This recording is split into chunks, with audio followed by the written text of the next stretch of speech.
Okie dokie, I believe we are all the way live. Hello and welcome to my graveyard. I'm your host of the evening, the Cemetery Man from Salem, Mass. Always taking names and kicking candy ass, live and in living color, here with you only on the graveyard. Welcome, ladies and gentlemen, to another edition of the show where tonight we do a little bit of a horror burnout. Yes, ladies and gents, after spooky season, I usually do 2 to 3 horror burnouts.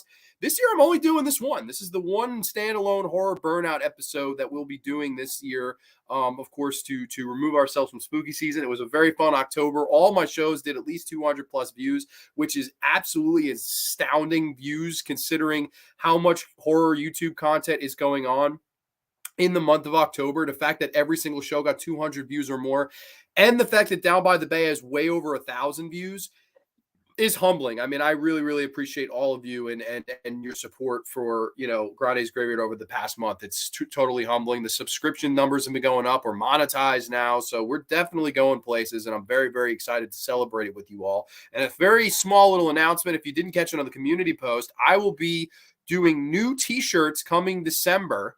If you didn't get it on the initial shirt, I'll also be reprinting those. If you want the new shirt more, whatever the hell, if you want to do a bundle, if you didn't get it on either, and you want to do a bundle for a nice cheap price, we might do that as well. So I'm going to keep everybody posted with that. But a lot of things going on here in Grande's Graveyard over the next month or so. So I'm very excited to celebrate tonight with a little bit of something of a different flavor here tonight. We're not talking all things horror. We are talking all things Cartoon Network top 10 TV series of all time. I'm very excited. I've compiled a list of some of the greatest Cartoon Network programs that there ever was. I'm very, very excited today, and I'm very happy to have you all in the house. So let's check the chat. Let's see who's here. Miss C is here. Ciao, Grande. Ciao, Miss C. I know Miss C wants in on a shirt. So, Miss C, hope all is well with you. Hello, everyone. Aiden Vavra's in the house. Slasher Fred. Hi. What's up, Slasher Fred? Mernzy's Movie Mansion's here. What's up, Grande Graveyard's friends? Welcome, my friend. Welcome, Mernzy.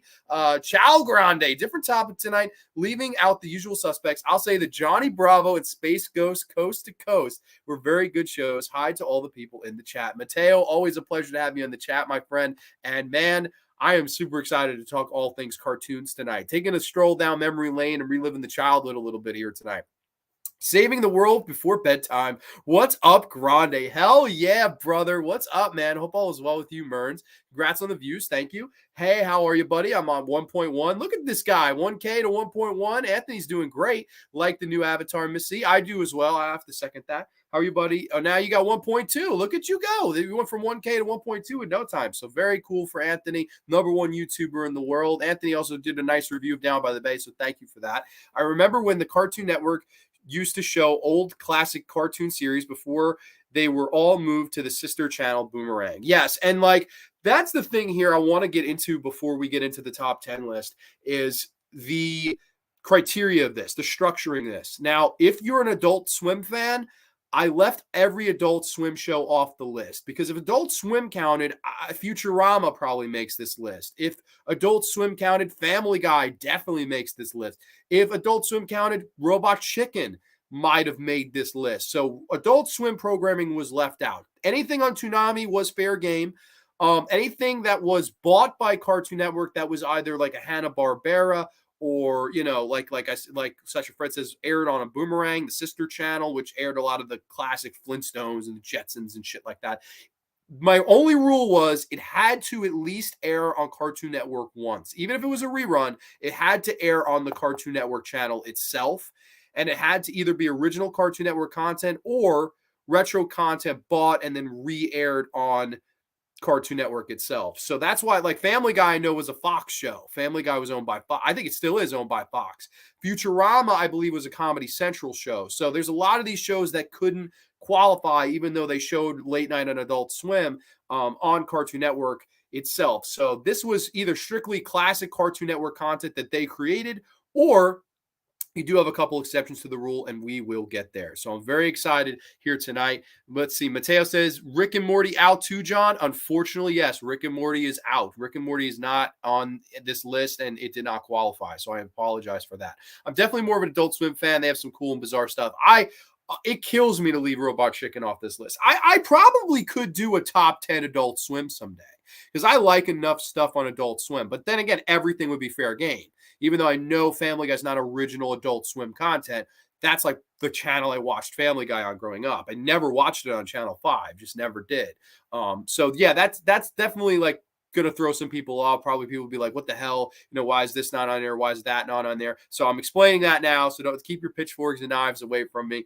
And we'll get into our top 10, I guess, right here and now. So everybody, cheers to a wonderful, safe, happy, healthy weekend. And we're gonna jump right in to number 10. Yes, coming in at number 10.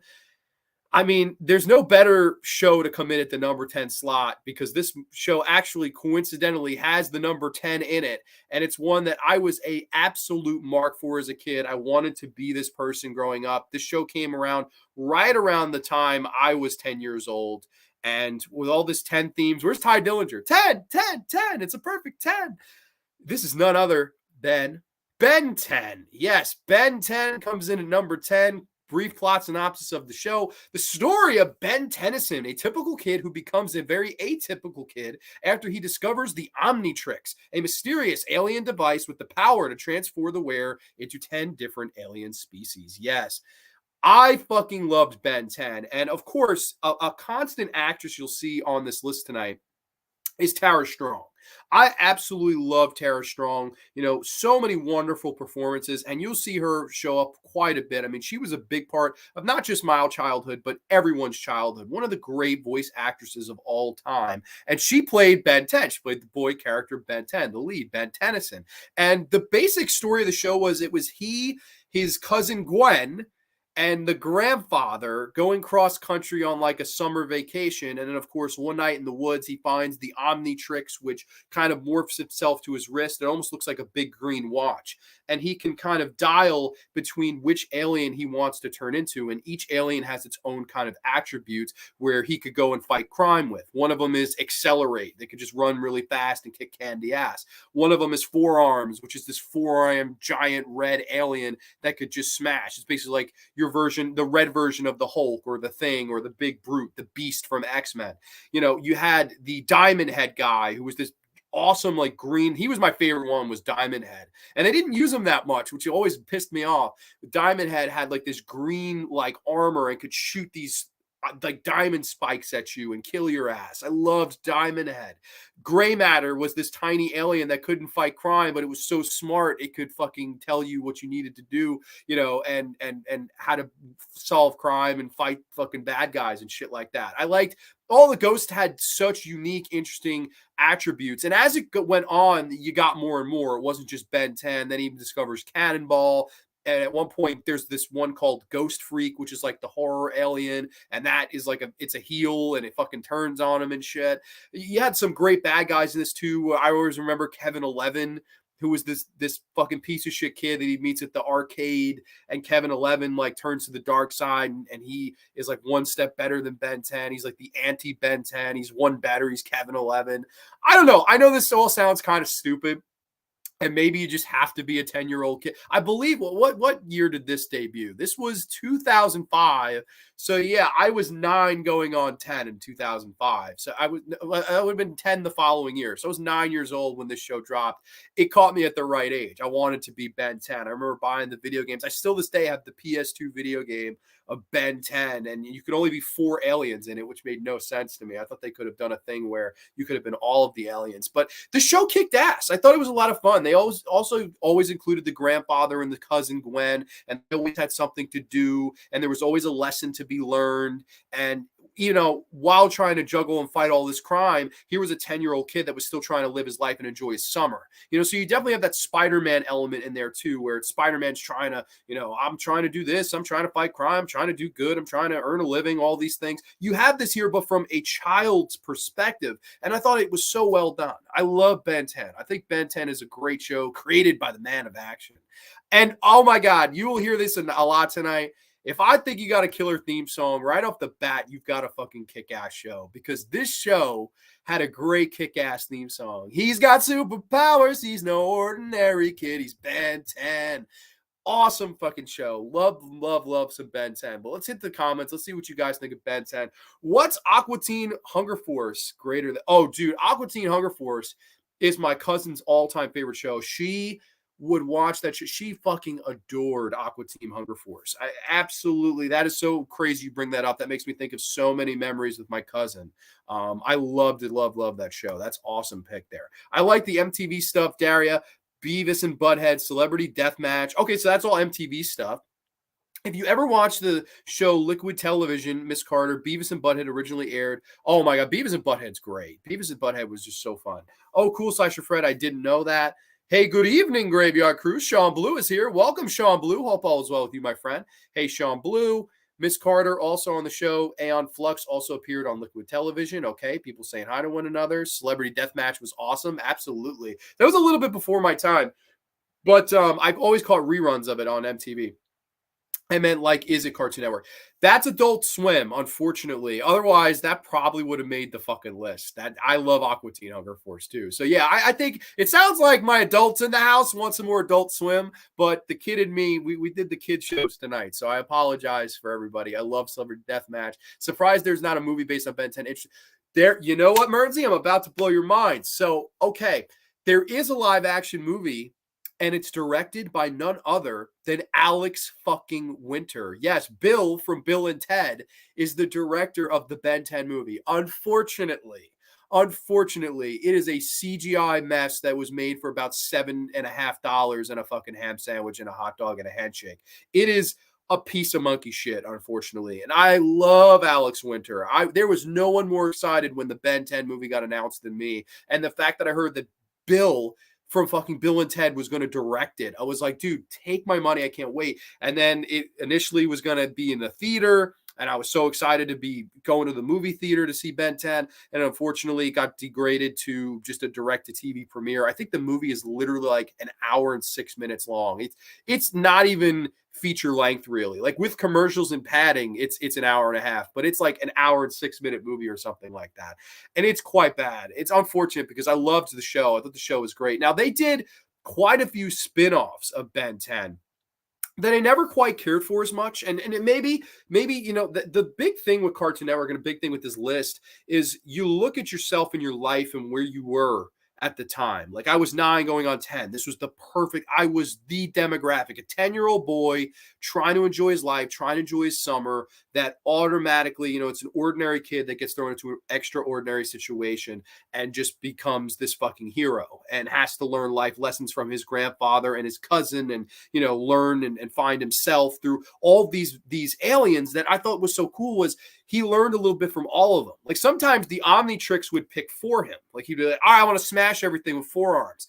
Hey, hit it. And then he was, what the hell? I'm gray matter? What the hell? Because the Omnitrix almost wanted him to learn. No. We want you to think about this now. We want you to really use your brain and think and choose which alien would be the best. And like, that to me was so cool. It was almost like, yeah, all kids want to do is smash stuff, but we have to stand back and think which alien of the 10 would be the best for this specific situation. And I thought that was brilliant. I really thought that was such a smart way to handle this and tackle this show. And I loved Ben 10. Always did, always will. I think it's a tremendous show, and I really enjoy it. So Ben 10 comes in at the number 10 slot on the list here.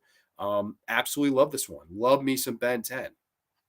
So let's move on into number 9, ladies and gentlemen. Any guesses? I think this one is a lot more known than the one I just was talking about. But this one, I know I may get some shit for this. I don't know. But this is one of my all-time favorite shows. And again, you want another, not a great intro theme, but a great outro theme, is this one right here. I do love the intro as well because this is none other than Sugar, Spice, and Everything Nice. And when those chemicals come together mixed with Chemical X, it makes the 3 greatest superhero girls that ever lived. I'm talking to you guys tonight about the number 9 selection on the top 10 Cartoon Network shows. This is the Powerpuff Girls. Yes, the Powerpuff Girls. I know. A lot of people probably make fun of me, but I love this show. I can't deny it. This is the show that every fucking guy liked that doesn't want to admit it, but it's a great fucking show, and I'll give brief plot synopsis. 3 super-powered little girls consistently save the world, or at least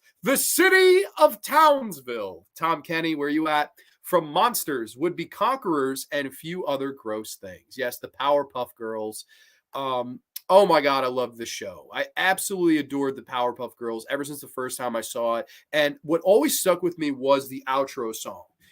fighting. Well, no, they would give you like the list of who they were. Like Blossom, she is commander and leader. Bubbles, she is the joy and the laughter. Buttercup, now she's the toughest fighter. Powerpuff, save the day. Fighting crime, trying to save the world. Here they come just in time. Come on, Graveyard, the Powerpuff Girls.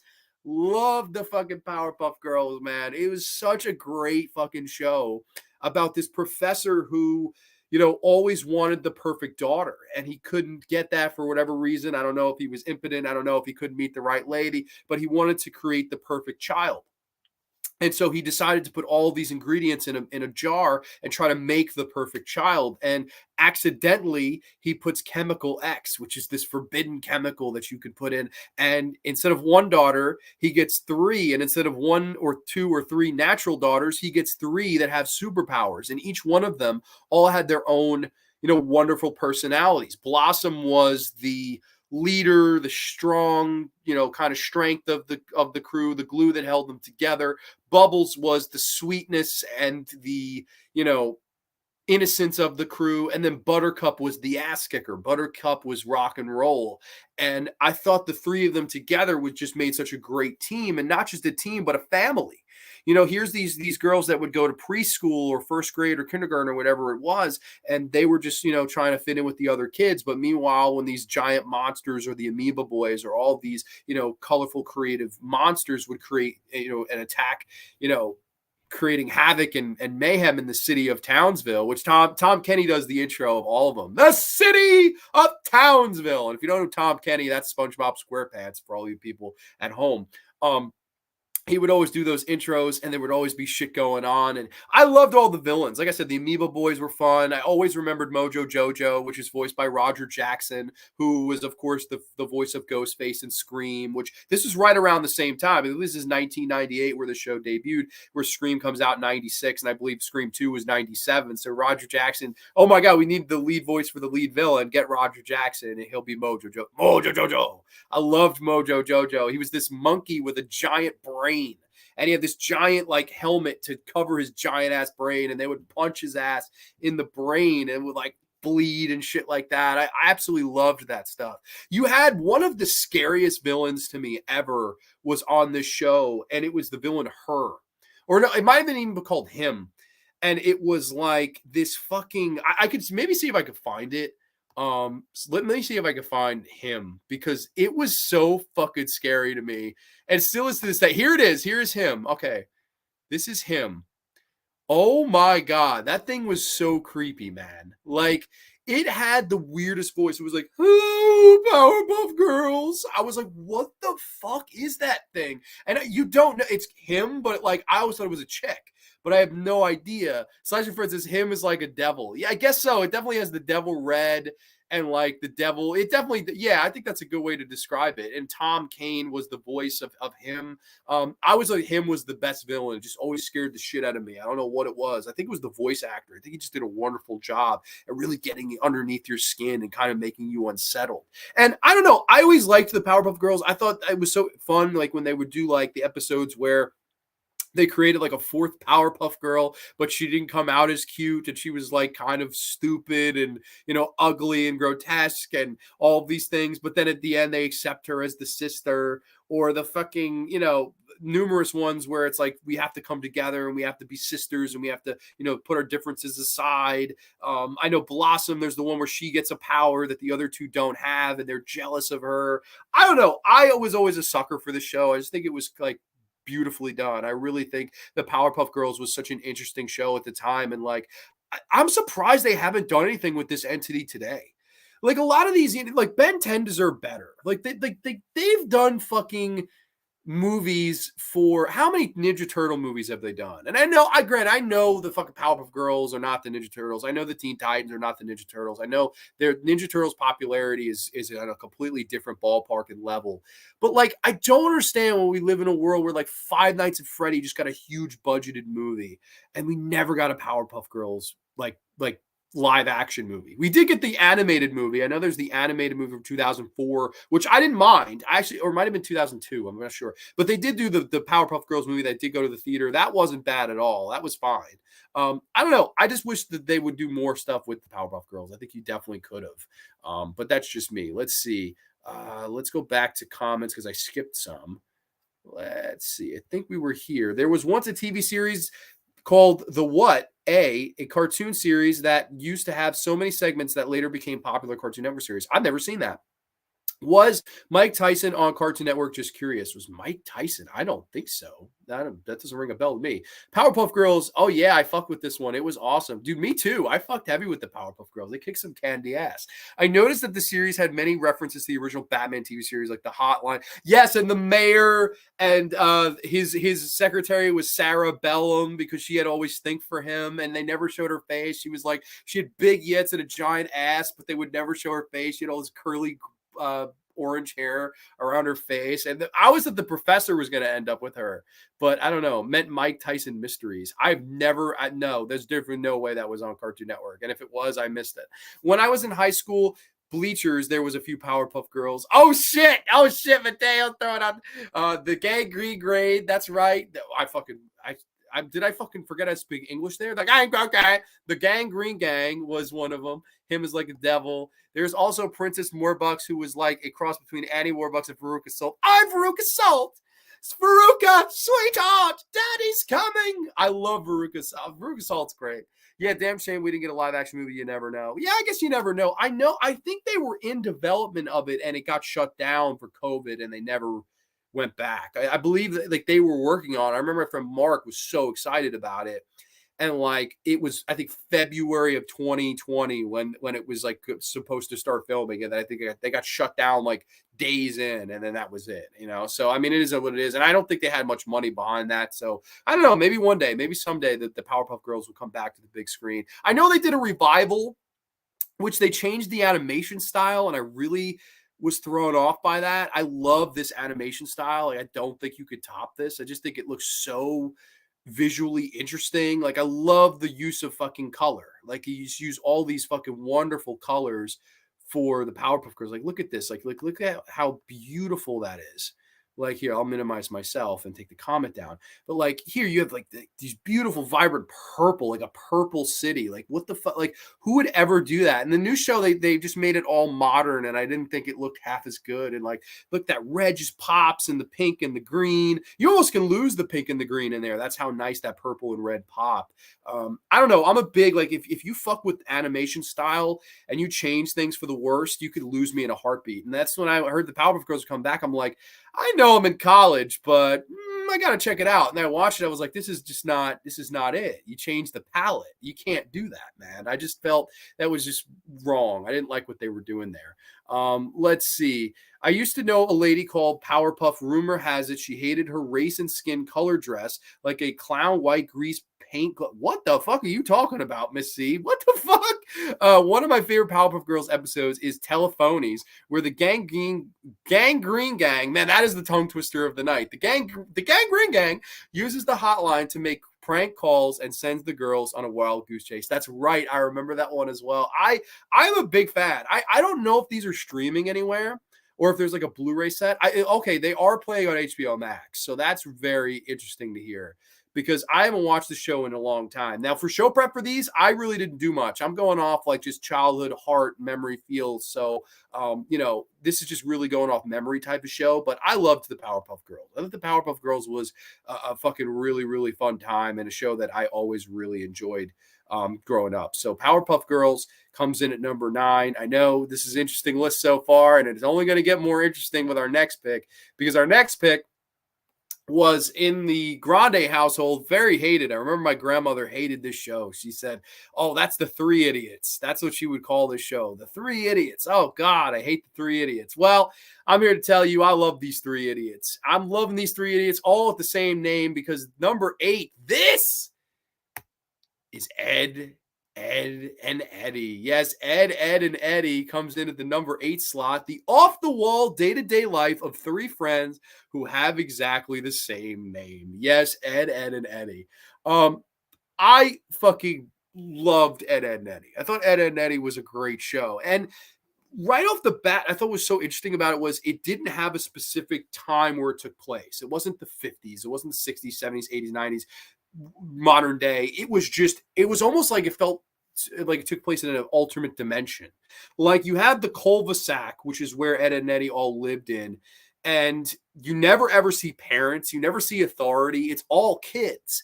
And like Ed, Ed, and Eddy would always go scheming around trying to, sucker people into getting jawbreakers or getting their money, like getting their quarters to buy jawbreakers, which in this show, for some reason, are like giant fucking jawbreakers that were like bigger than your cheek.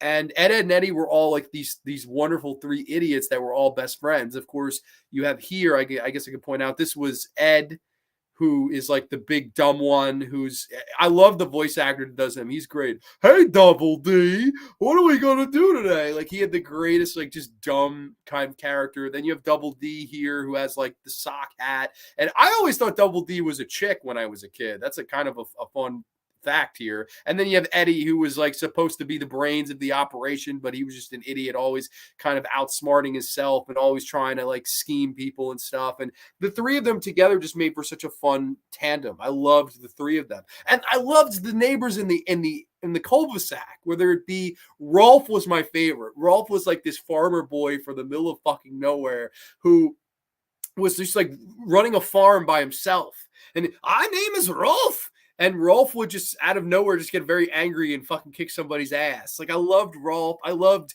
I see somebody here mentions Johnny and Plank. Robert Simeone. Hey buddy, what's up, brother?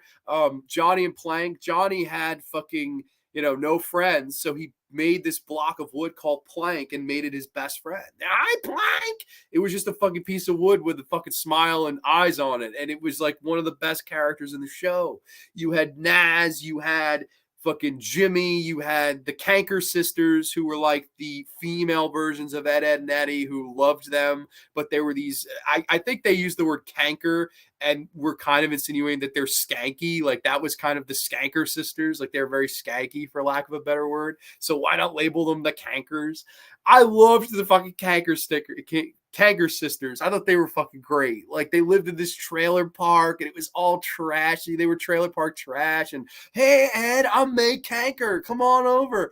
I loved the Kankers. I thought the Kanker sisters were just wonderful. And this was really just adventures in the neighborhood, adventures with the kids, adventures, trying to scheme people out of money and getting into all these sorts of shenanigans. And I don't know. I always really, really loved Ed and Eddy. I thought it had, I know it was stupid and people always told me how stupid it was. And when I was growing up, this was a show that people were like, oh, you shouldn't watch that. It's trash. It's garbage. I was like, dude, Ed and Eddy is fucking mindless fun. Like, it's one of those turn your brain off type of show. Enjoy the stupidity. And I always kind of did. I always kind of loved Ed and Eddy. I thought it was a brilliant show. All three of them had the different colored tongues. I don't know. I love Ed and Eddy. I think that was a great show. What's up, my brother? Robert Simeone's in the house. Ed and Eddy. Boo! Love Ed and Eddy. There's also at the end where the announcer would say, and so once again, the day is saved by the Powerpuff Girls. Tom Kenny, great stuff. Never mind, Granny, I was talking about Strange Lady. Yes, it sounded pretty strange. Ed and Eddy was like a modern version of the Three Stooges. Sure, like an animated Three Stooges. That's so right. Like, I guess Eddy would have been Mo, even though Double D has the Mo haircut. Eddy definitely would have been Mo. I think maybe Double D would have been Larry, and then Curly would have been Ed. Let's see, Johnny and Plank. Yep. These shows were known as cartoons. Okay. Just look, Mike Tyson, the Mysterious Original aired on Adult Swim. So yeah, it wouldn't qualify. Do you own any Cartoon Network shows on physical media? I do. I own one. And it happens to be at the number one slot. And it may just be a little bit fucking obvious as to which one I do own. I own the complete series of it. But honestly, that's the thing with like, even with Nickelodeon and the Disney Channel respectively, they never really did physical media a lot of their stuff. Like if they had done Drake and Josh on a Blu-ray special edition, I would have got that years ago. They just never did it. Like, or All That. I would love to rewatch All That episodes, or like maybe one day if I ever have kids, show my kids that stuff. Like I loved All That was like the Saturday Night Live for kids. And it was so wonderful to see all the talent they had that were up and coming. Whether it be a Kenan Thompson, who's now the longest reigning SNL member, whether it be Kel Mitchell, who I think was just a once in a lifetime talent. Whether it be Amanda Bynes, who I know lost her mind, but she was just so wonderful. I mean, she was so great at the sketch comedy. I loved Amanda Bynes. They had so much great talent on all that, but for some reason, it's not streaming anywhere. It's not, you can't buy it anywhere. It's just for some reason, physical media for those companies never existed. It was just, okay, we'll rerun it. We'll rerun it, you know? But Teen Titans, I'm glad eventually did come out on Blu-ray, and I don't know. I don't think there is a Ed, Edd and Eddy Blu-ray set. I don't think there is. If there was, I would check it out. Powerpuff Girls, thankfully, streaming on HBO Max, which would make me think they may have even upconverted it to 4K, which those colors I think would just pop in 4K. But I don't know. It's a shame. A lot of these, to my knowledge, are not on physical media. The number 2, I believe, is available on physical media in Canada. So stay tuned for that one, Mr. Mernzies Movie Mansion and Mateo, all my Canadian friends, eh? Stay tuned for that one because that one's on physical media in the Great White North, I believe. But that is Ed, Edd and Eddy. I love it. I think it's a great show. I think it's like one of the better Cartoon Network cartoons of all time. Just a really like fun, time-wasting show that I always got a kick out of. But this next one, we changed tones into something a little bit more serious. This next show, it subjectively, if you're asking a group of people, like if you polled 100 people, I think a lot of them would tell you this would be number 1 when it comes to, you know, quality. And I couldn't really argue with it because I think the show is fantastic. This is coming in at the number 7 slot. This is Samurai Jack. Yes, Samurai Jack. Brief plot synopsis. A samurai sent through time fights to return home and save the world. Yes, Samurai Jack. Now, again, another awesome theme song. Jack, no, Jack, no, Jack. Boom, boom. Loved Samurai Jack. What a fucking great show. And this one they brought back and did it great. They brought back, changed the art style a little bit, but the palette was still there. And when they brought it back, it worked. Samurai Jack worked when they brought it back because it was canceled or unaired unceremoniously, depending on who you asked. Why it was stopped when the show was running, I don't know. But it tells the story of this samurai where you never learn his, I know it says Samurai Jack, but you never learn his real name. So I guess they just hope you call him Samurai Jack, I guess, but he's just the samurai. And he gets sent, you know, to the future by this evil spirit known as Aku, which in Japanese means evil. And he sends him through the future and he has to try to fight to get back to the past. And he has this magical sword. And a lot of this show was dialogueless.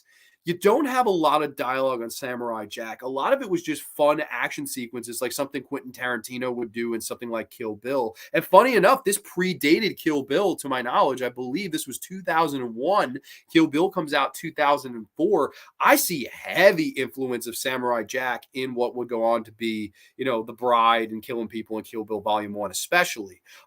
Love Samurai Jack. It's like artistically, it was so beautiful because every episode would be something different. Like one episode, he'd be in this blizzard and just walking through the snow, and then all these creatures would come at him and he'd have to fight them off. And like, I also thought what was so brilliant about the show was using your, you know, tools at a disposal. And what do I mean by that? They had access to Hanna-Barbera stuff. They had access to all these old school cartoons like Looney Tunes. They would use sound effects from Looney Tunes in some of the Samurai Jack episodes. Like Samurai Jack would be looking around and they would use like the Elmer Fudd sound effect. Like that, you would never think that would work. How would that work to add a very goofy Elmer Fudd hunting rabbits sound effect to a show that was mostly serious, but it somehow worked? I loved that they did that. I thought Samurai Jack worked, man. Every kind of thing that they pulled worked at their disposal, like all the sound effects using that. And to use this style of animation, which is more, I don't know if you'd say exactly like a watercolor animation, but it just was gorgeous. I really liked the animation style. It wasn't exactly anime. It wasn't exactly watercolor. It was kind of something in the middle here. This is like, some of these clips are when they brought the show back and they changed the animation style up a little bit. I'm trying to find one of the older ones here so I could show you guys like the original palette.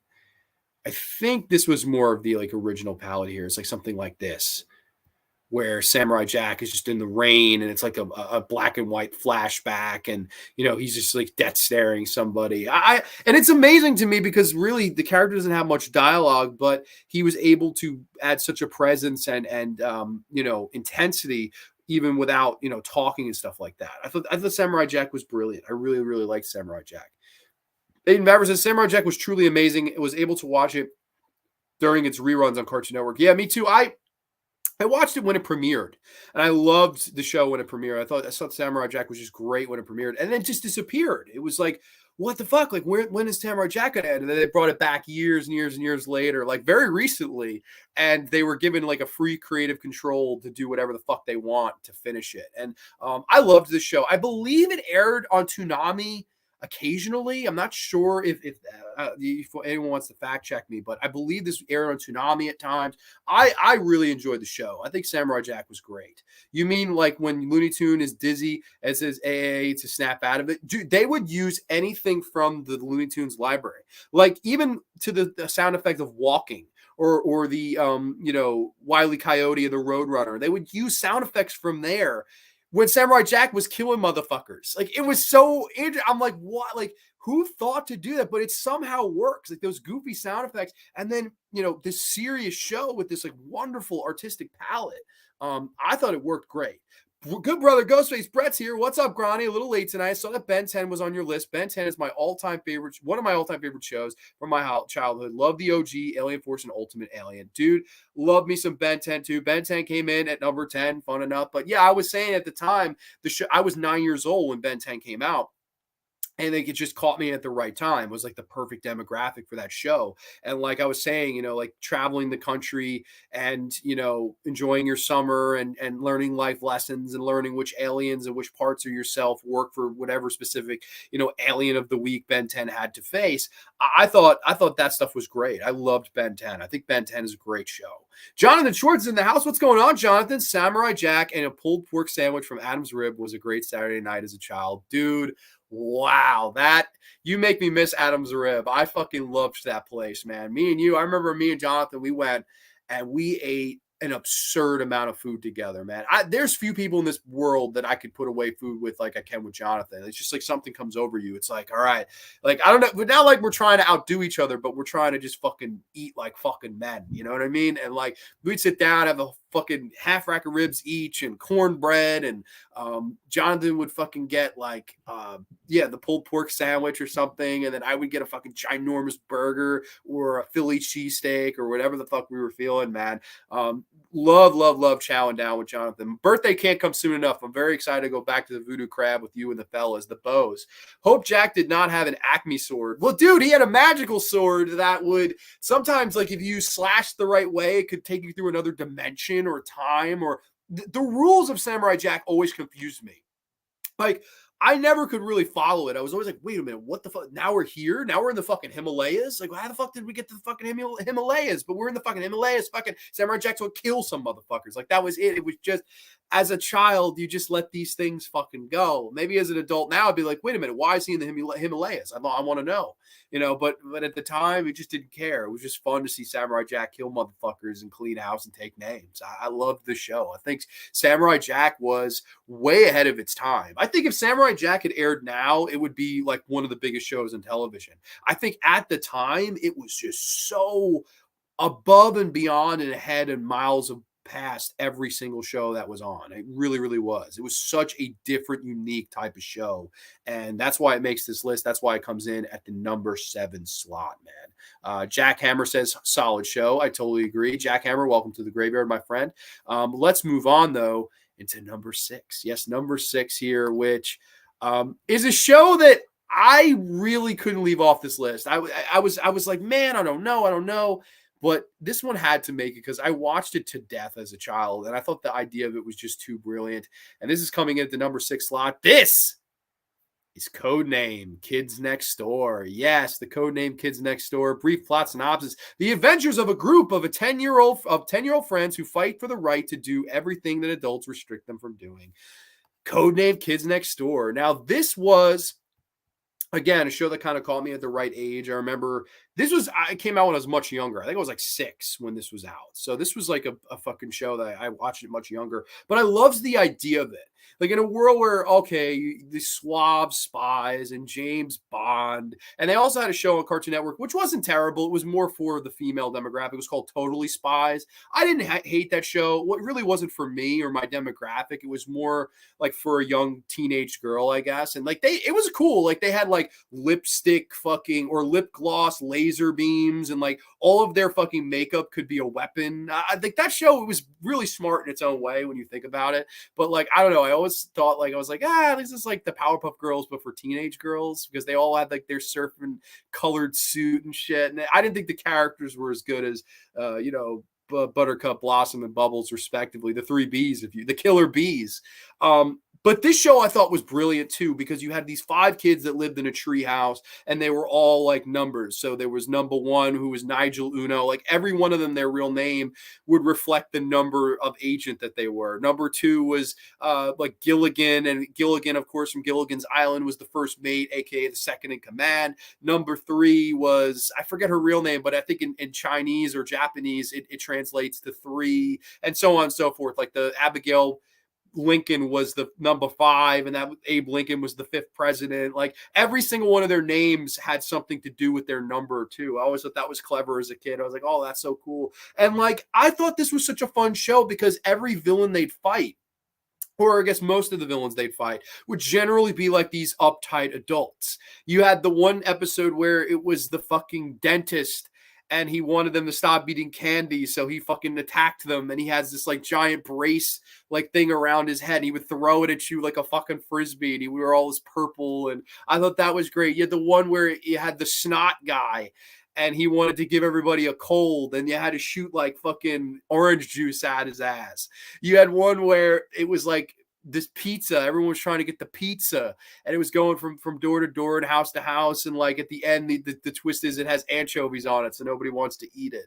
I love this show. I watched it too much to leave it off the list. Quality wise, was it maybe one that you could have left off? Yes. Like I'm heartbroken. There are some ones I had to leave off. Like when we get to number 2, when we finish number 2, I'll tell you guys ones that I left off that people are gonna be fucking pissed about. But like this is one I watch it so much, and I think the concept was so smart that I couldn't leave it off the list. I really couldn't. Like, I don't know. I would say of these 10, it's the one I would go back and rewatch the least now.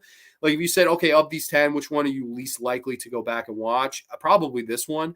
But I have such fond memories of it, and I thought it was just such a clever show that I had to have it on there, man. Jackhammer says number 1 and number 5 had a love connection. Did they really? By the way, who is Jackhammer? Are you new here, Mr. Jackhammer? Welcome, my friend. I don't know if I know you or not. I don't remember them having a love connection. I remember the Rainbow Monkeys. I don't know if people remember that. Rainbow Monkeys, Rainbow Monkeys. I remember that. That was like the whole obsession thing. I loved the neighbors were like the anti them. They were like the I forget their fucking name, but they were the anti-delinquents. Like they were like suave and proper, and they dressed all like very fancy smancy and fucking, they were all like aliens and shit. Like they all spoke at once, and I thought they were creepy. I don't know. I really liked it. I remember the one villain where he was like a pirate, but he had like fucking candy in his beard, and he would throw fucking sticky candy at you. I don't know. Maybe I'm crazy. Maybe I'm just a sucker for nostalgia with this one, but I always loved Codename's Kid Next Door. I thought it was such a fucking smart show. And like, I don't know, they could just make the most venial things feel so fucking grand. Like getting to school for the day. There was an episode on that where like they're on the school bus and they get attacked, and then it's just like a whole fucking mission just to get to school. I loved that one. I don't know. I love Codename Kid Next Door. Gizmo's here. Hey, Gronny. Hope you're doing good, man. Dude, happy belated Halloween, my friend. Hope all is well with you and your short film, or I don't know if it's a feature or a short or what it is, but hope all is going well with that, my friend. Glad for you to check out the show. And I'm happy that you like Down by the Bay. I appreciate that a lot. But that is Codename Kid Next Door. Doesn't look like anybody in the chat likes it or remembers it, maybe. I don't know. But I'll tell you one thing. If you don't remember this next show, then your childhood was missing a little bit of something. It was missing a little bit of something, because this next show is definitely a must-have on a top 10 Cartoon Network's shows of all time. this is a Cartoon Network classic and one of the shows that like built Cartoon Network. Like I would say this is a founding father or a Mount Rushmore show of Cartoon Network. And to me, you can't have that station without this show. It is none other than Dexter's Laboratory. Yes, Dexter's Laboratory coming in at the number, what are we at, number 5?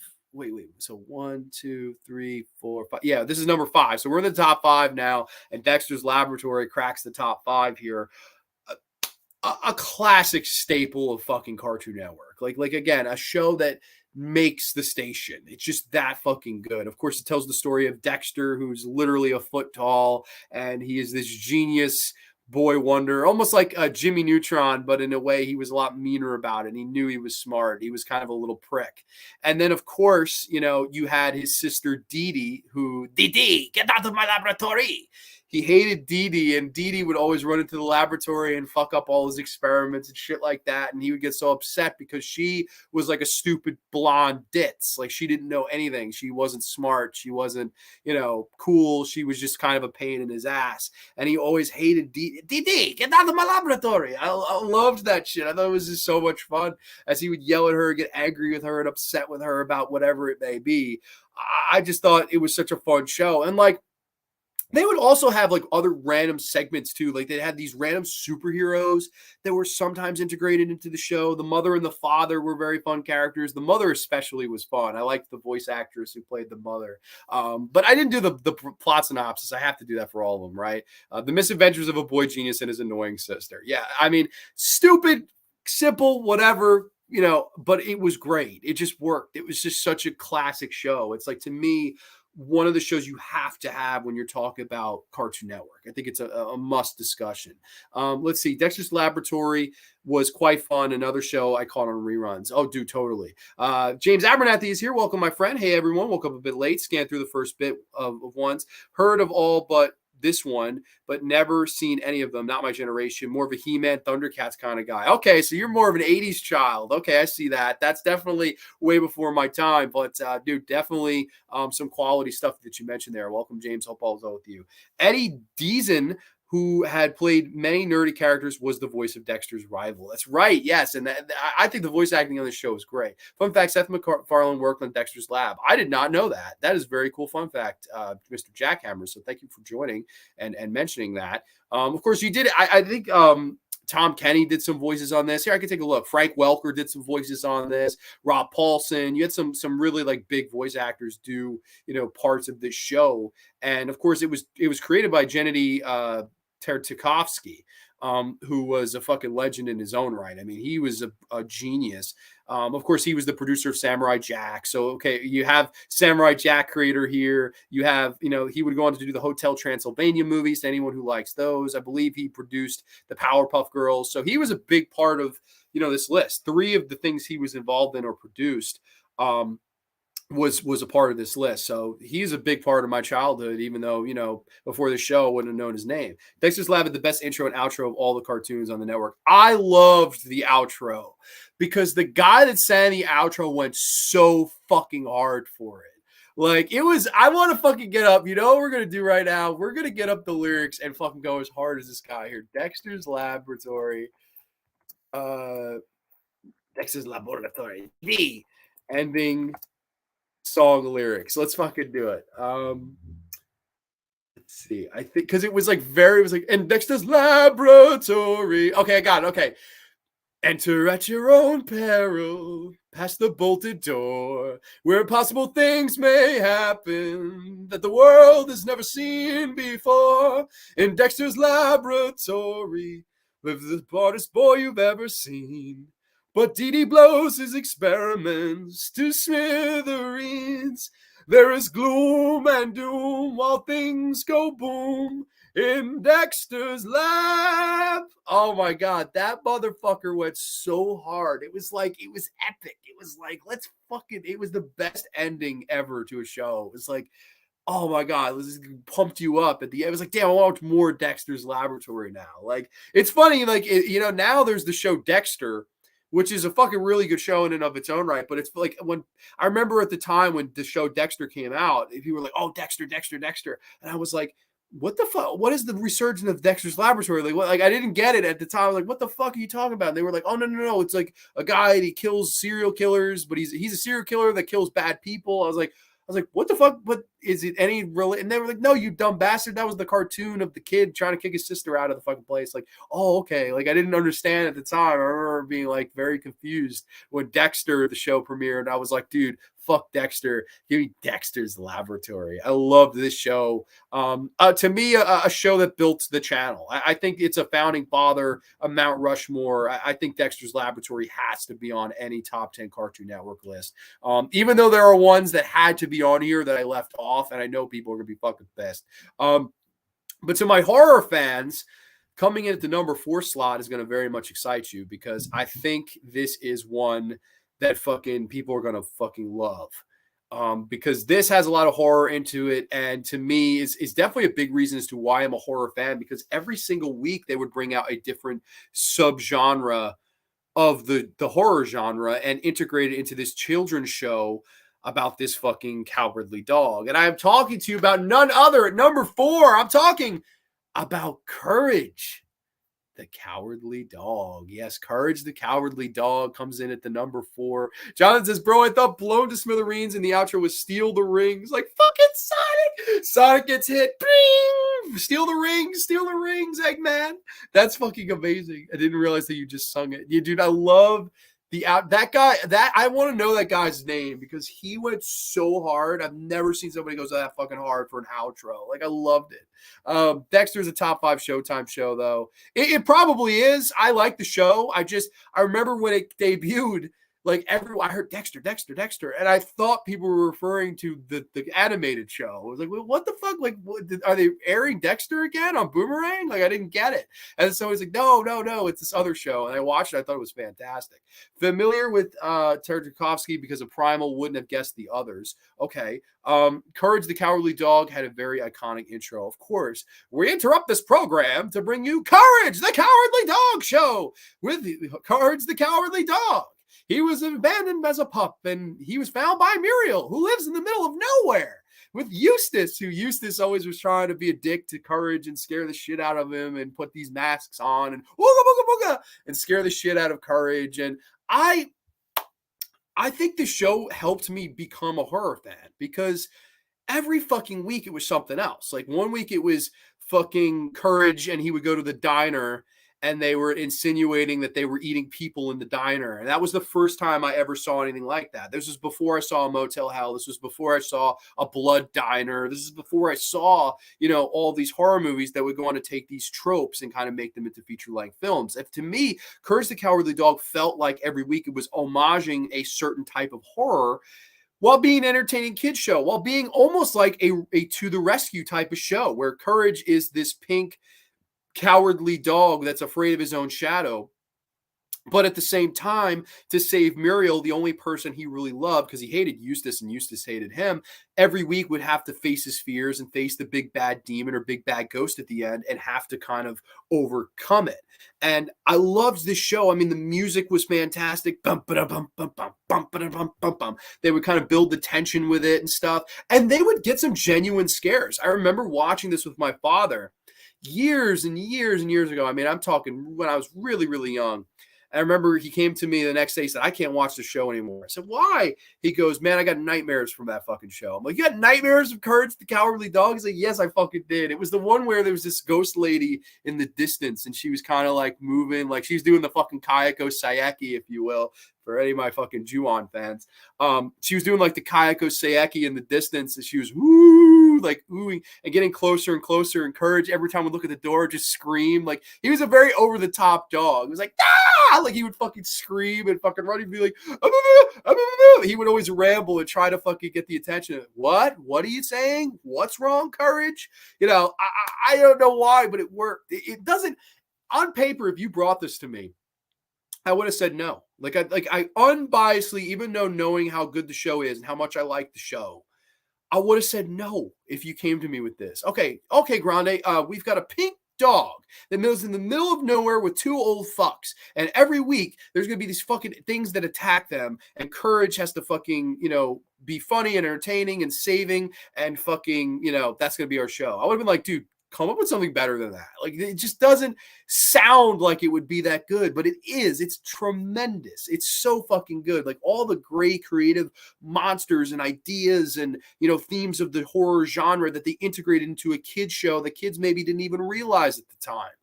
I think it's a great show. I mean, I love Courage the Cowardly Dog. Let's see. Jack Evers says, Muriel. I loved it. Oh, hey, Courage. Good to see you. I loved it. And fucking Eustace was the fucking best. Eustace was like the biggest prick. And he died like 8 times in the show. There was one where it was like a spider abducted him. He was like, Meh! I loved fucking Eustace, man. Eustace was great. Terry is here. Terrence McGuana. Hey, Grande, and everyone in the chat. Thumbs up. Thank you so much for stopping by, Big Brother T. One of the episodes I remember is have these 2 zombies pretend to be movie directors. That's right. That's a great one. I'm trying to remember, maybe if I can remember like obscure one here. Let's see. Did you know that there is a Scooby-Doo movie that crosses between Courage the Cowardly Dog? Oh, is there really? I didn't know that. JP is in the house. Najee Harris touchdown. Awesome, man. Go Steelers. We'll be catching the Steelers game later tonight. I may have a little bit of Mushu on it. But let me know the score for sure, man. Go Najee, go Steelers, man. But yeah, no, I'm trying to think of like some classic episodes that I may be forgetting here. Let me see if I can pull up like an episode list here. So the top episodes, The Demon in the Mattress. Oh my God, that's right. They needed the new mattress. They needed the fucking new mattress. There ends up being a fucking demon from another world in there. Like, it's just, I love the setting too, like in the middle of nowhere. And they're literally, it's just like a cabin in the middle of the desert. And it's just like, what the fuck? Like, I don't know. I love that. One of those directors was Andy Muschietti. Yeah, Andy Muschietti sucks. More CGI. I'm so glad his piece of shit Flash movie flopped. Fuck you, Andy. You fucking stink. I hate Andy Muschietti. Fucking $200 million piece of shit. I hate his ass. But yeah, no, Courage the Cowardly Dog is a fucking masterpiece of a show. I feel bad I don't remember more episodes. Like, this is one, again, release a fucking Blu-ray of this. Like, I would love to go back and rewatch all of these. I don't know if they're streaming anywhere, but I loved this show. I'm trying to look, like Night of the Weremole, which is like a werewolf mole. King Ramses' Curse was the one I was talking about with like the ghost in the distance that scared the shit out of my dad. I don't know. I love this show. I love Courage the Cowardly Dog. That's one that I fucking really enjoy. We're moving into top 3 territory, guys. And this is the only one where I had to cheat. This is definitely a cheat because while I know Cartoon Network did many movies with these 2 and Cartoon Network did spin-offs and things like that, they didn't create or air the original show unless it was on reruns, and it was mainly on Boomerang. However, they did air on Cartoon Network, so it's not that much of a cheat, but they aired reruns, and a lot of the new content of it was only average to maybe slightly above, like 6 out of 10 type of deal. But to me, it's arguably the greatest cartoon of all time. It's only falling flat on this show by 2 other, TV series, but to me, one that has to make the list here, it is none other than A Certain Cat and a Certain Mouse. Yes, ladies and gentlemen, Tom and Jerry. Yes, Tom and Jerry coming in at number 3. Now, again, I know people probably like, well, a lot of the original Cartoon Network content that aired Tom and Jerry, that stuff was lackluster. Like, people remember the Tom and Jerry movies where there'd be, the Tom and Jerry in the Magic Ring, or Tom and Jerry in the Chocolate Factory, or Tom and Jerry here, Tom and Jerry there. There was the 1992 Tom and Jerry movie that was a huge, tremendous, colossal failure. There was the 2021 Tom and Jerry movie that looked like a bunch of monkey shit that I didn't see, with Chloe Grace Moretz, directed by Tim Story. Does that not tell you everything you need to fucking know? That guy sucks as a director. I like, a lot of the stuff they produced for Tom and Jerry wasn't the greatest, but the original sketches of Tom and Jerry are timeless. They are fucking timeless. You laugh every time you watch it. There's no way you could watch it and not fucking find any type of humor. Like, it is, to me, some of the best stuff ever. It's in the conversation of the greatest cartoon ever made. Tom and Jerry was originally from MGM. That's right. In like the 40s. I believe in the 40s is when Tom and Jerry was initially established. But they would air, I believe it was like 2 or 3 o'clock when you would get home from elementary school. They would air Tom and Jerry reruns. Like, it would be an hour block of the original, and it would just be sketches thrown together. The best of Tom and Jerry here, there, or whatever. And man, some of the fucking things. It was just basically a cat trying to kill a mouse. That was all it was. But every time the mouse would pretty much outsmart the cat. And I loved some of the gimmicks they would do. Like I always remember the one where Tom and Jerry go to the pool and fucking Tom is just trying to go on vacation and enjoy himself. And Jerry drains the pool. Tom goes off the fucking high board, cracks down and smashes it to a million pieces. And fucking the one where it would be like they would be in Paris or something and they would be on God and they have all the fucking swords and they're fencing and Tom would get stuck in the ass or fucking just some of the most horrible things would happen to Tom Cat, man. Tom Cat had a rough go. A lot more rough of a go than Jerry Mouse. I mean, let's be honest. I love there was one where Tom was trying to put on a show, like he was trying to play the piano and Jerry was fucking up with the keys. And I don't know, like to me, Tom and Jerry was just an all-time classic, perfect cartoon. Like you can't really get much better than Tom and Jerry. Like I know I have two above it and I like them better, but you can make the argument that Tom and Jerry is the best cartoon of all time, and I really couldn't argue with you. Mateo says, did you know that the 80s/90 was people that want to cancel the cartoon because it promotes violence? I know that it stopped airing on Cartoon Network around the time I was in high school because of that. Like they made a big fucking fuss of it and like, oh, it's fucking violent and it's wrong and like all this stuff. It's like, dude, it's a fucking cartoon cat and a cartoon mouse. Like if that's too violent for you, then you shouldn't watch any type of programming. Like that's just like ridiculous. I get it. Sometimes there were guns in Tom and Jerry. Like sometimes Tom and Jerry, like Tom would smoke. There was an episode where Tom is smoking. Like I understand there were some adult things in it, but to me, if you can't handle Tom and Jerry, you shouldn't watch television. Like television is not for you.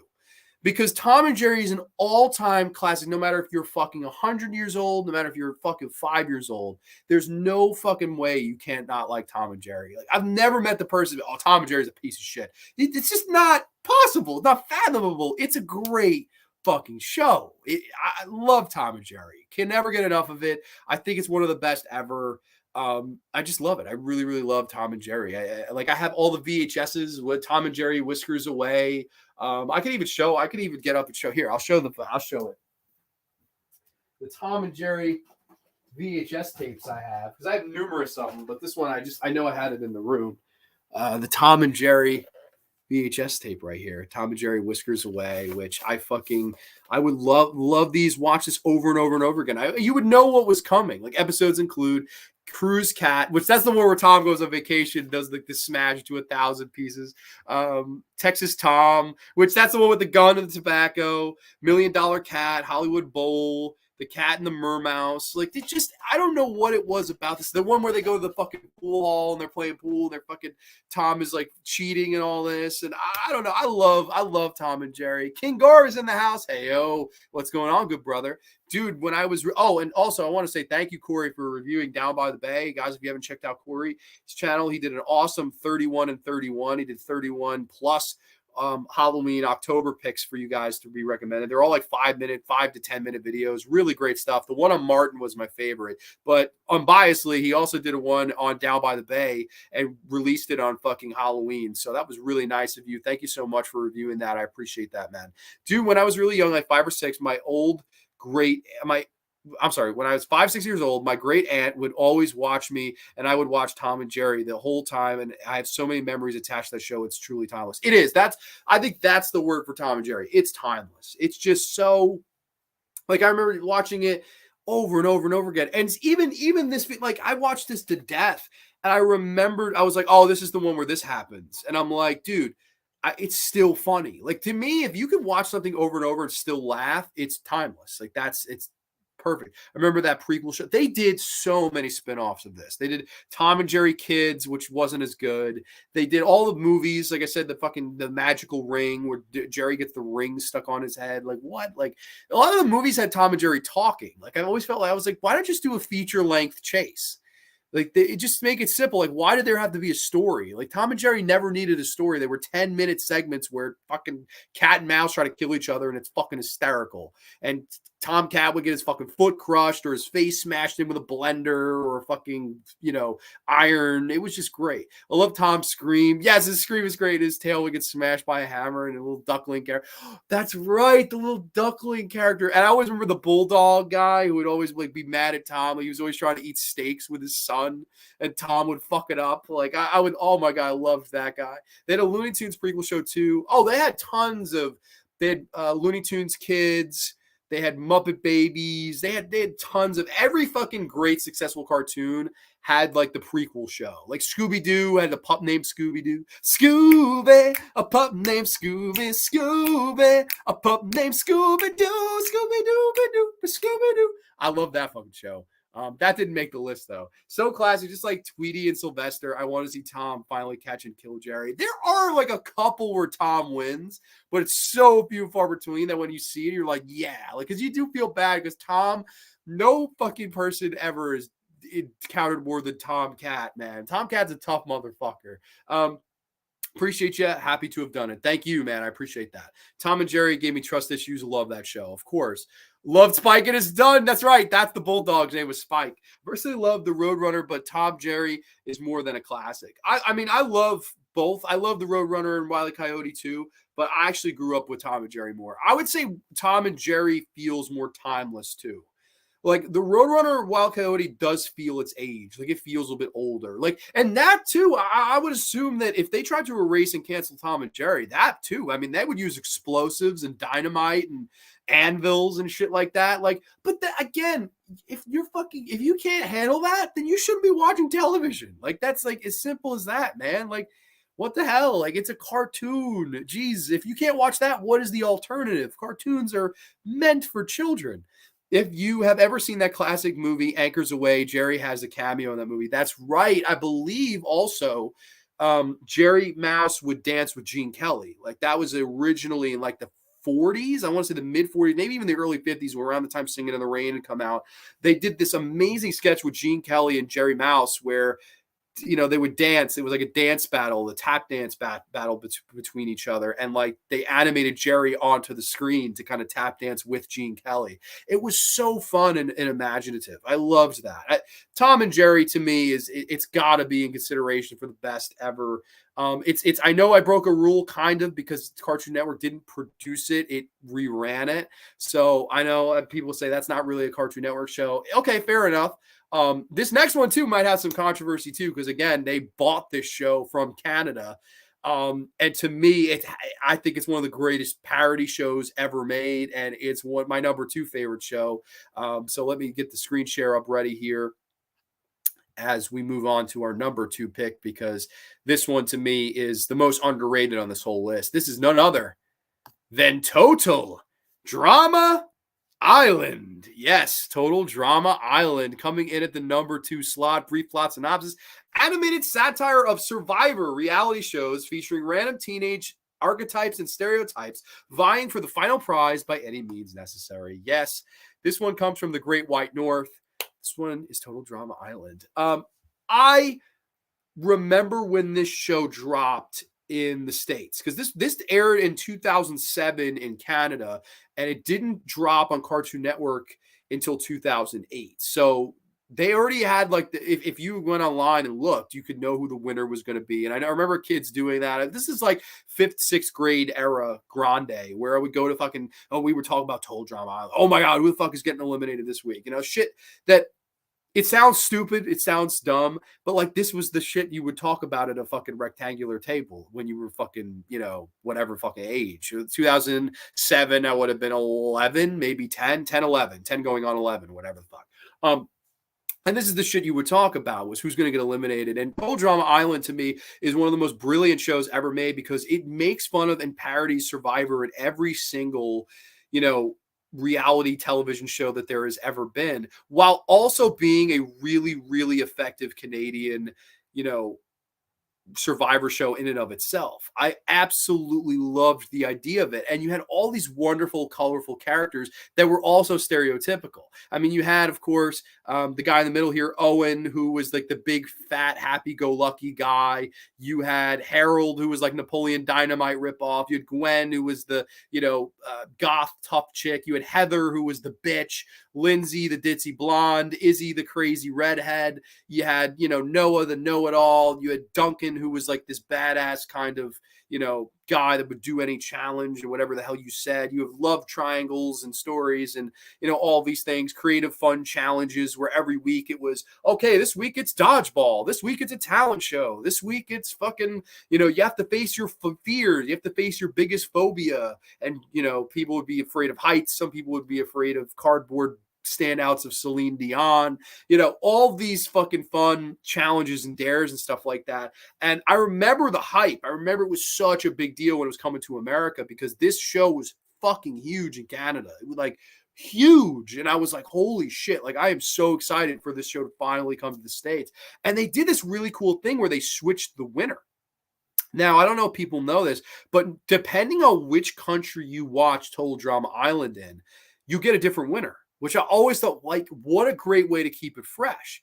Because we were all at the table, we're like, okay, so we know who won. That sucks. It leaked who won. And then when you watch it, it's like, holy shit, this other person won. Like, oh my God, like that is so wild. And like, depending on which country you were in, like I know Italy, there was a different winner. Like every country would have a different winner. And I was like, that was so fucking cool. Like, what geniuses to do that to keep the show fresh. Like, okay, if it leaked that in Italy, Duncan won. In America, Gwen might have won. So it was really, really cool. I thought that was so fucking smart. And like all the episodes I really enjoyed. Like I love there's one where they have to eat all this disgusting shit. It's the brunch of disgustingness. And, it's boys versus girls. And they have to eat like cow testicles. And they have to eat fucking, pizza with live anchovies on it. And they have to fucking, eat like toenail soup, like all this disgusting stuff that they had to do. And at the end, the twist is, oh, none of you get eliminated. The winner just wins a shower. And that was it. It was something like that. Like you win a free shower. And you were, in the middle of the fucking woods and all these fun characters, and one by one, they get picked off. They do the emotional bonfire ceremonies where if you get a marshmallow, you get to stay on Total Drama Island. If you do not, you're kicked off the show. I don't know. I fucking love this. I think the Total Drama Island was just so great in what it was trying to do. It was just such an entertaining, fun show to me for all ages. And it caught me at the right time because this was, again, from elementary school to like middle school. It was making that transition. And this show was kind of one of those shows that followed me into middle school because this was a show where, again, it was more older teenagers. A lot of them were hooking up. A lot of them were doing all these things. And it was like, holy shit, it's like puberty, almost like this was the puberty show. It was like, okay, move on. Now you're growing up a little bit, and here's this fun show, Total Drama Island. The host was very fun, Chris McLean, who I said to Mernsey before, reminds you of Mernsey. If Mernsey was the host of a TV show, it would be fucking Chris McLean as Mernsey. I love Chris McLean. He was so much fun, like as a host, and the chef guy. I don't know. I love Total Drama Island. I thought Total Drama Island was just like the last great Cartoon Network show, in my opinion. Like I absolutely adored Total Drama Island. Great stuff. So let's see. Jack Hammer says, Owen. Yep. You know the right show. That Owen was, depending on which country you're in, one of the winners. The itchy and scratchy references in The Simpsons always made me smile. Oh, of course. Simpsons is a classic. Sorry, I'm late watching it 2 times, but as a child horror fan, Courage the Cowardly Dog was so fun. I already said that. I love that show. It came in at number 4, I believe. Love that one. Mateo, have you heard of this? Am I the odd Canadian out? No, I hope not. TDI was a cartoon survivor, of course. Total Recall was a very fun TV show, and I really liked the characters. I'm guessing you mean TDI. Total Recall is a fun Arnold movie, too. I think Duncan, Gwen, and Owen was the final. So the best episode of the first season, to me, I will say this, the only season really worth the shit is the first season. Like maybe the 3rd season, but the 2nd season of Total Drama Island sucks. Total Drama Island season 2 is Total Drama Action, and they go to Hollywood, and every episode is like a movie themed. And I thought, how could I not like this? I hated it. I hate Total Drama Island season 2. Total Drama Island season 1 is the best. They ruined the show as it went on. They did Total Drama Island as kids. They did Total Drama Island All Stars, Total Drama Island, Revenge of the Island. Like they ruined this show. Like I don't know why, but they decided to just go fucking nuts in Canada when this should have just been a one-off show. Like this should have been just a one season. It worked. It was so fucking good. There was no ever reason to bring it back. And they did. In the season 2, I never liked, and I didn't really watch much after that. I tried season 3, thought it was better than season 2 because it was like Total Drama World Tour. It was like a spoof on The Amazing Race. But I don't know. To me, the first season on the island was the best. And the best episode, it comes down to Duncan was one of the final 4. Heather was in the final 3. It's Heather, Gwen, and Owen, and they play Truth or Dare. But the dares are all from the people that got eliminated from the show. So they bring them back and like fucking torture the 3 people that are still there. It is so great. And like, if you refuse to do the dare, you're off the show. I thought that was the best episode of the entire season. And it comes down to Heather has to shave her head. And will she do it? Will she not? I loved that one. I thought that was the best episode of Total Drama Island. And the characters were great. Like, loved Izzy, this crazy fucking wildlife lady. She was my favorite character on the show. Duncan was badass. Duncan was fucking cool. Owen was probably the most like me. He's like the carefree, happy-go-lucky one that just wanted to eat pizza and have a good time with his friends and didn't want to be a part of all these dramatic alliances and factions. He just wanted to have a good time and stayed out of trouble.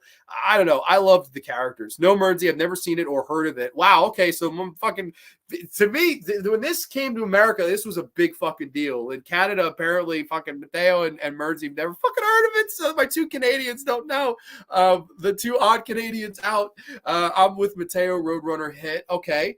I said Total Recall. I meant Total Drama Island. No worries, dude. No worries at all. Both awesome things. Total Drama Island season 1. Curtis Cowardly Dog. The regular show. My most cartoon now. Dude, love all those, man. I really do. I really enjoy all of those shows. Regular show, spoiler alert, didn't make it, but I think Total Drama Island is a great show. I think that's one that like I recommend you right now watch it. I don't know where. It's on Netflix. So there you go. You can watch season 1 on Netflix. I think it's so worth the watch. It's such a fun show. It has so many fun, colorful, over-the-top, stereotypical characters, fun twists and turns. And it works as a fucking reality show because it like, okay, they always say, oh, reality shows, they're all scripted, but then it's like, it's real life. It's live action. It's a fucking cartoon. So it works way better because it's like, I don't know, it actually is scripted and fucking, performed by cartoons and instead of real people doing fake shit. Here's fake cartoons doing the fucking fake shit. So I don't know. I thought it was a good dynamic. I liked the bathroom confessionals because they couldn't afford like a fancy schmancy room. So you had to go into the outhouse shitter to shit on somebody. You're not missing much. The other seasons, yeah, the first season's the only good season. That's the thing. Like maybe the 3rd season, but after that, man, no.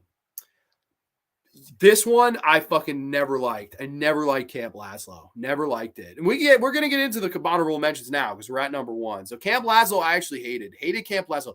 Hated what the fuck was it called? Chowder. Hated Chowder. Didn't like Chowder.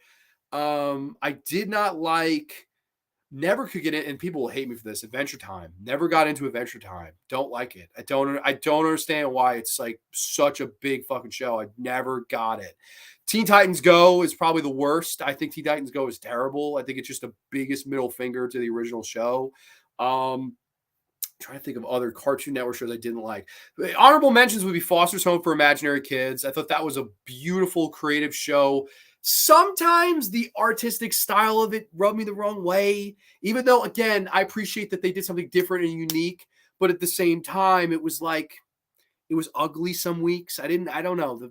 The palette of that show, I was always like, I don't know if I like it or not. Like the character Wilt, I was like, what the fuck? Like, what? It just didn't, I don't know. It didn't work for me. The Grim Adventures of Billy and Mandy, definitely big honorable mention. I love that show. I just felt sometimes that show went a little bit off the fucking rails, even for as weird of a show as it was. I always enjoyed that show. I loved Johnny Bravo. Johnny Bravo is probably the biggest honorable mention. I love Johnny Bravo. Johnny Bravo probably should be on everyone's list, but it just didn't make my list.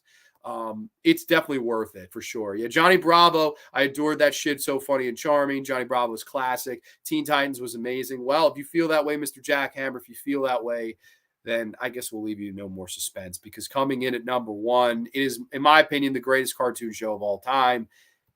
It's Teen Titans. Yes, Teen Titans. When there's trouble, you know who to call. Teen Titans. From their tower, they can see it all. I mean, perfection. To me, the greatest fucking cartoon show of all time. Um, I guess brief plot synopsis. A team of 5 teenage superheroes save the world from many villains around their city while experiencing things normal teens face in everyday life. Yes, Teen Titans. I've done 5 episodes of Grinders Gerd dedicated to this show. I've done every season series review, ranked all the episodes. I absolutely loved Teen Titans. I mean, I think it's the best Cartoon Network show. I really do. And to me, it's just the perfect fucking crescendo of everything we've talked about tonight. Comedy, it has it. Action, it has it. Great characters, it has it. The interesting artistic visual palette of throwing some Japanese anime flavor in there while also having, the standard American look. Like, it has the very Japanese feel. And again, the theme song by a Puffyami Yumi, who just nails it. And just everything Japanese punk rock to throw at it. To have a Robin be the leader instead of a big guy like Batman or Superman or Green Lantern or all these people that were in the Justice League. And all due respect to the Justice League, I don't think it holds a candle to the Teen Titans. I don't. Because you never got that family aspect with the Justice League like you do with Teen Titans. They were a family. I mean, look at these 5. They were best friends, man. And all of them made the Teen Titans the Teen Titans. Like you can't have one without the other. They were a true team. I loved it. I absolutely loved it. I loved everything about Teen Titans. And I just thought it was just such a wonderful show, man, from top to bottom. Of course, running through the characters, you had, Robin, who was the leader, who had just left Batman and was trying to, prove that he could do it on his own. And with this team behind him, of course, Cyborg, the second in command, this person, Victor Stone, who was, horribly deformed in a car accident and, is half man, half cyborg now. And I got the Sonic, if you got the boom, booyah.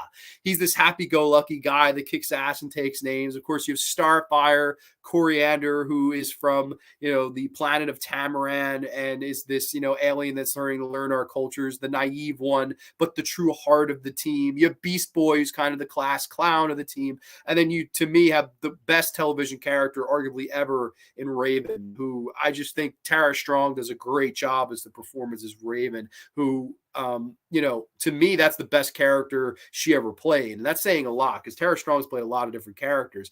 But I love the story that she was supposed to be Starfire because they liked Bubbles from the Powerpuff Girls. Oh, you could do that, you could do that. And she brought her in and they were so shocked at how good Hynden Walsh was a Starfire. They were like, we're out of Starfire. Like, she's got Hynden Walsh has to do it. Can you try Raven?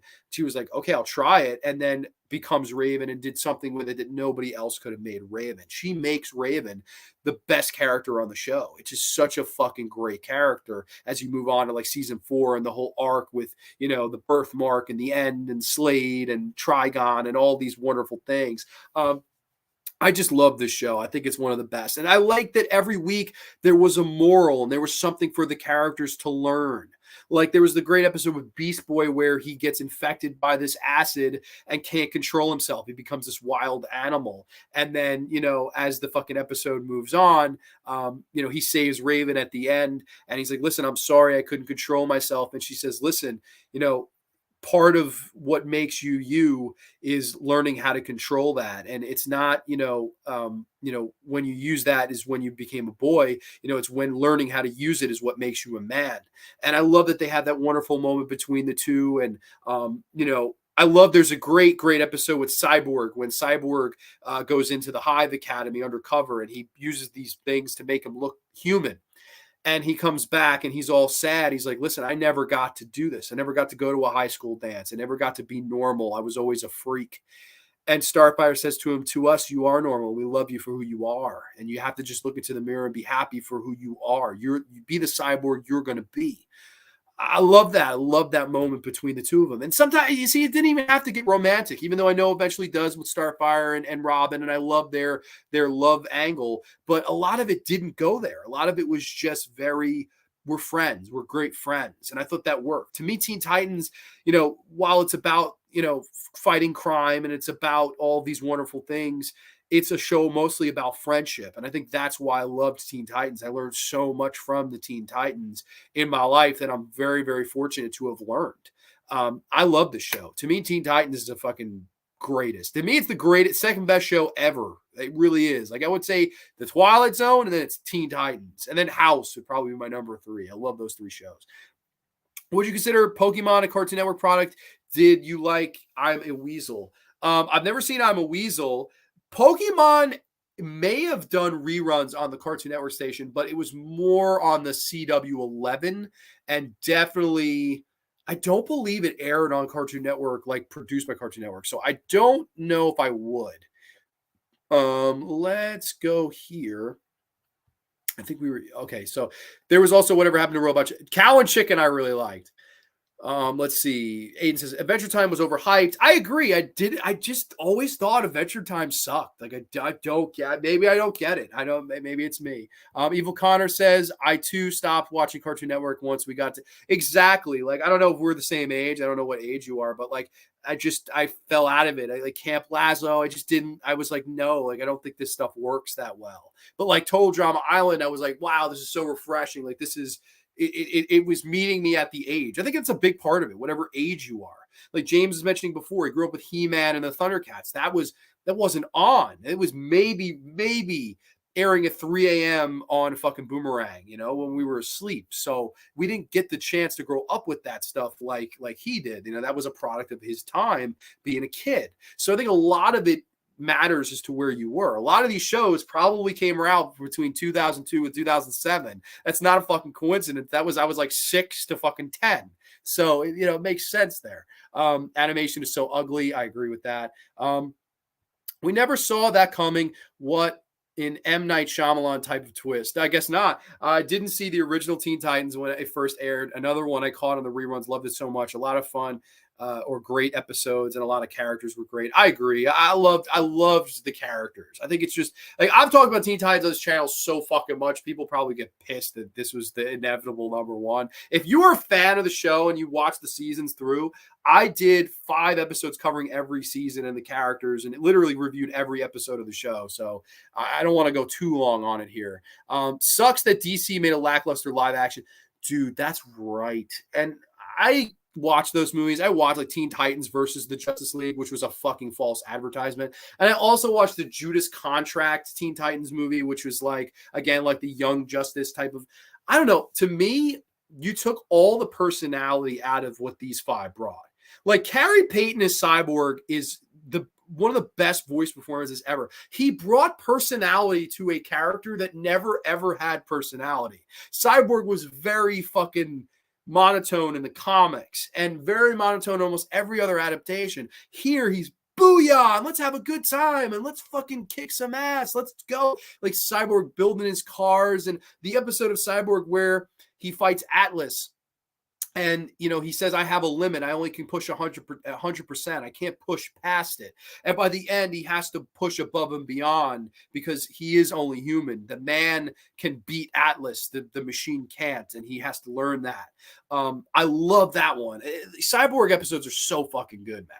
JP King Henry touchdown. Okay, man. That's good for fantasy football. Bad for the Steelers, though. Very bad for the Steelers. As a gay young boy, Johnny Bravo was probably my first crush, and because of my himbo attraction. Oh, very nice. Okay. I feel Teen Titans needed a CW reboot. It did. I mean, didn't it get the live action reboot? I think it got a live action reboot called just Titans, which I haven't watched. I don't know. To me, it's like they've just never done any spin-off of the Glenn Murakami 5, right? I just think Teen Titans Go is a disgrace. I think fucking the live action Titans show is a fucking disgrace. It looks like bad cosplay. It's just fucking horrible. You asked that one, just turned 29. Okay, so you're a little bit older than me. Teen Titans Go is poop. Yes, it is. I'm a child of the 80s. Those were the best cartoons, but also growing up, I keep watching cartoons usually after a couple of beers. Okay. For me, Mateo, it's a perfect segue from when you are watching too much horror. Like if I watch Funny Games or if I watch Martyrs or if I watch something that's really going to fucking offend me, I want to immediately watch cartoons. I want to immediately remember that there's a good side of the world out there. So Teen Titans pops on, or Tom and Jerry pops on, or Total Drama Island pops on. You just can't beat those type of shows to me. So that is what it is. I don't know. I really like cartoons though, and Teen Titans is my all-time favorite cartoon. It will forever be my favorite. I won't go on and on and on about it like I can because I really have done 5 episodes. There's probably over 6 to 7 hours of Grande's favorite content on Teen Titans alone. There's a folder. I did like a playlist where you can watch all 5 if you want, if you're interested, if you're a big Teen Titans fan. I go way deep into the Teen Titans. So if you guys are interested, I'll just point you in the direction of that. But long story short, the best Cartoon Network show, in my opinion, is Teen Titans, and there's no ifs, ands, or buts about it, man. Love the show to this day. And to me, like I said, the show about friendship that really is my all-time favorite cartoon show and my second favorite show ever for what it's worth. So yes, that is the Cartoon Network top 10 here. Of course, I guess we do a brief recap. We had coming in at number 10 was Ben 10, then the Powerpuff Girls, then was fucking Ed and Eddy, then was I took the list down and I have to go off the fucking memory of my head here. Codename Kid Next Door was at number fucking 6, I think. Samurai Jack was number 7, Codename Kid Next Door, Dexter's Laboratory, fucking what the fuck was number 4 now? I know Teen Titans number 1, Total Drama Island number 2, number 3 was fucking Courage was 4, and then number 3 was Tom and Jerry. So there you go. I forgot my own fucking list, even though I just did it. Was a big fan of Doug back in the day. That was a Nickelodeon show. Hell yeah. Season 1 of SpongeBob SquarePants is my favorite cartoon content. That show was great. The whole story of the behind the scenes of like Ren and Stimpy, and like that Ren and Stimpy, they were threatening to take Ren and Stimpy off the air, and fucking SpongeBob came along and just fucking became the cartoon icon of our generation. I mean, it's Bugs Bunny and it's SpongeBob SquarePants. Those are the icons cartoons ever. They really are. It's the Bugs Bunny is like before 1990, and SpongeBob SquarePants is 99 on. That's just the way it is. Courage, gotta love. Yeah, that's right. Courage was it. I'm sorry, I X'd out the list, so I was like, fucking, what the fuck numbers did I have them all at?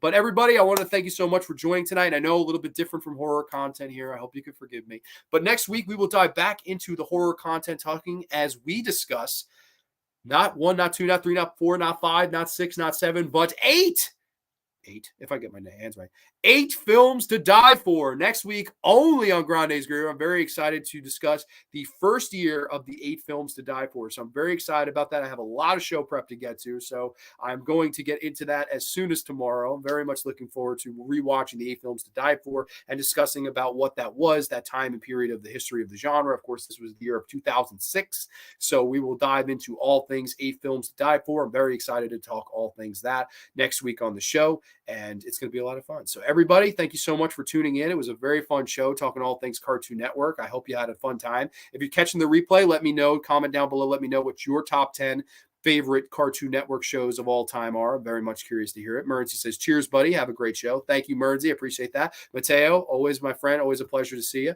And all right, without further ado, we will catch you next time only on the Graveyard. 2 Sweet Peas, and we'll catch you next time. Good night, everybody.